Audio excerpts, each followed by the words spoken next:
Movie की शुरुआत एक आइलैंड से होती है। यहाँ पर हमें एक आदमी दिखाई देता है जो एक फ्रेंच स्कूबा टीचर है और उसका नाम क्लाउडे है। क्लाउडे इस बीच पर आने वाले कपल्स को स्कूबा सिखाता है। यहाँ पर उसकी नजर एक खूबसूरत सी लेडी पर पड़ती है। वो अपने हस्बैंड के साथ हनीमून मनाने आई थी। क्लाउडे उन्हें पूछता है कि क्या आप स्कूबा सीखना चाहते हो।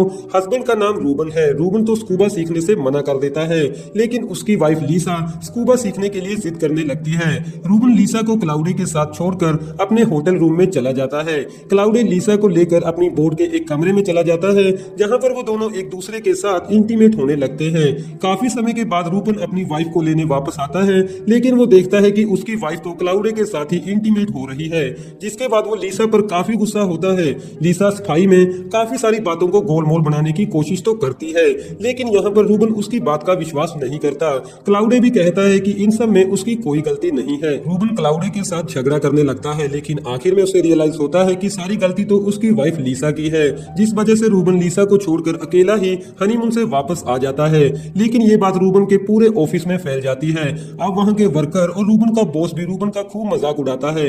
यहाँ तक कि ये बात रूबन के बेस्ट फ्रेंड सैंडी को भी पता चल जाती है। सैंडी ने अपने बाकी दोस्तों को भी रूबन के घर पर बुला लिया था।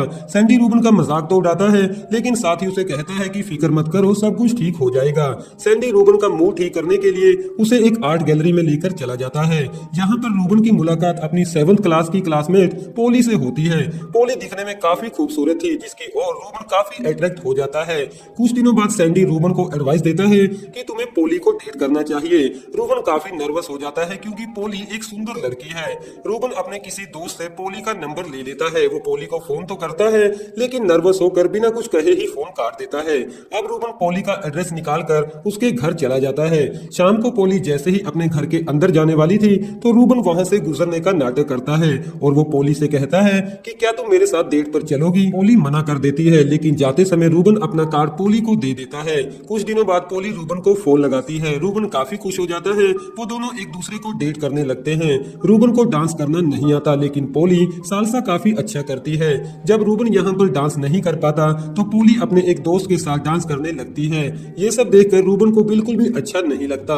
वो वहाँ से जाने की कोशिश करता है, लेकिन पोली उससे कहती है कि तुम्हें किसी पर इतना शक नहीं करना चाहिए। अब रूबन और पोली घर वापस आते हैं और एक दूसरे के साथ इंटीमेट भी होते हैं। उन दोनों ने अब एक दूसरे के साथ रहना शुरू कर दिया है। सब कुछ ठीक चल रहा था, लेकिन एक रात फिर से गड़बड़ हो जाती है। रूबन ने सालसा सीख लिया था और वो एक पार्टी में पोली के साथ सालसा करता है, जिसे देखकर पोली काफी ज्यादा खुश भी होती है। दोनों जब पार्टी से घर वापस आते हैं, तो लीसा वहाँ पर रूबन का इंतजार कर रही थी। लीसा कहती है कि मैं रूबन से अकेले में बात करना चाहती हूँ। पोली नाराज होकर वहाँ से चली जाती है, लेकिन रूबन जानता है कि लीसा ने उसे धोखा दिया है, जिस वजह से वो लीसा को घर से बाहर निकाल देता है। जिसके बाद रूबन पोली को मनाने की कोशिश करता है। वो पोली से कहता है कि मैं सिर्फ तुमसे ही प्यार करता हूँ। आखिर में पोली उसकी बात मान जाती है। अब रूबन और पोली एक बोट पर अपनी वेकेशन मनाने चले जाते हैं, लेकिन अचानक से समुद्र में एक तूफान आता है। यहाँ पर रूबन बोट के ऊपरी हिस्से में है, जबकि पोली नीचे बोट के कमरे में। वो रूबन का लैपटॉप देखती है। इसमें एक रिस्कोमीटर है।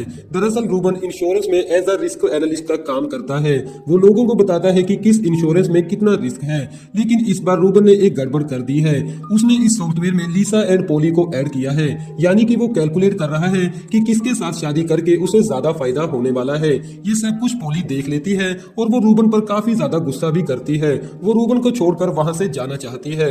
रूबन उसे मनाने की कोशिश करता है, लेकिन दूसरी तरफ इनकी बोट किसी चट्टान से टकरा जाती है, लेकिन इनका इंस्ट्रक्टर इन्हें किसी तरह से बचा लेता है। पोली के ना मानने पर रूबन फिर से लीसा के पास आ जाता है। वो दोनों एक दूसरे को फिर से डेट करने लगते हैं, लेकिन इस दौरान रूबन को एहसास होता है कि वो तो लीसा से प्यार ही नहीं करता, वो तो सिर्फ पोली से प्यार करता है। और रूबन पोली को मनाने निकल पड़ता है। पोली यहाँ से जा रही है न्यूयॉर्क के लिए, पर वो जाते समय अपने पेट को घर पर ही भूल जाती है। रूबन पोली के पेट को लेकर बाहर आता है कि तभी पोली अपने पेट को लेने वापस आ जाती है। रूबन बार बार पोली से कहता है कि मैं सिर्फ तुमसे ही प्यार करता हूँ और मैं मानता हूँ कि रिस्कोमीटर में तुम्हारा नाम डालना मेरी गलती थी। रूबन के बार बार सॉरी बोलने पर पोली उसे माफ कर देती है और दोनों एक किस भी करते हैं।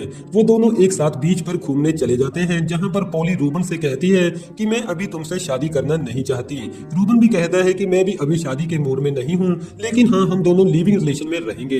यहाँ पर फिर से क्लाउडे आता है, लेकिन इस बार रूबन स्कूबा सीखने से ही मना कर देता है और ना ही वो पोली को उसके साथ जाने देता है। जिसके बाद वो दोनों समुद्र में नहाने के लिए चले जाते हैं, जहाँ यहाँ पर हम देखते हैं कि ये मूवी खत्म हो जाती